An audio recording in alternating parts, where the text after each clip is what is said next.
शुएब साहब quickly yes and no, आज आप नेपाल की बैटिंग से इम्प्रेसिव थी नेपाल की बैटिंग?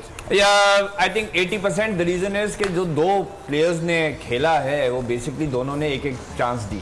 अगर आउट हो जाते तो मतलब हम उनको पूछ भी नहीं रहे हाँ होते। लेकिन टू बी फेयर उसके बाद जो भुरतल यू नो भुरता निकाल वर्ड स्लिप माय माइंड भुरता निकाल दिया। इसका रीजन हम आपको बता दें कि उनकी बैटिंग इंप्रेसिव क्यों थी and it's on your screens now. Okay क्यों? वेल राइट नाउ स्क्रीन के ऊपर रीजन तो मैं ही लग रहा हूं। The reason behind Nepal's performance today was Babar Azam ने पेप टॉक की थी नेपालीज बैटर्स के साथ। तो फिर कैसे ना होता, अगर गोट ने बात कर ली थी तो ऑफ कोर्स आई थॉट ये किसी और का तकिया कलाम था। I had a chat with him today.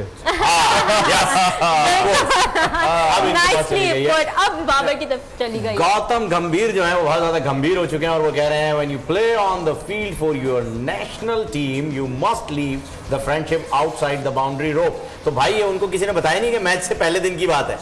ये मैच वाले दिन की बात ही नहीं है, ये बारिश वाले दिन जो है ये हो रहा होगा। भाई गौतम साहब आप बहुत ज्यादा गंभीर होते जा रहे हैं। आप एक काम करें, किसी अच्छे डॉक्टर के पास जाएं और उससे कहें कि मैं जब से खेल नहीं रहा हूं तब से कोई मेरे जहन के साथ खेल रहा है। और हमारे पास आगे ये तीसरी tweet, most catches dropped for Indian team in the last 5 years।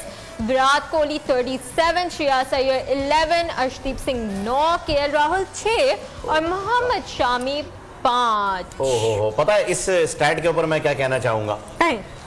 यार पिज्जा हटा लो, मुझसे नहीं खाया जाएगा। विराट ने 37 गिरा दिया, हटा दो पिज्जा। कैच एफिशिएंसी दिखा रहे हैं जी आप 9वें नंबर पर है भाई इंडिया 75.1% के साथ। राइट, पाकिस्तान सेकंड नंबर पर है और इंग्लैंड नंबर 1। देखें स्टैट्स चेक करें हमारे कितने जबरदस्त है माशाल्लाह। आज इंडिया ने वैसे 3 कैच छोड़ दिए तो फिर तो आज फील्डिंग कुछ वीडियोस भी आपके पास थी मुझे पता चला। सब्सक्राइब करें और बेल दबाएं ताकि कोई खबर रह न जाए।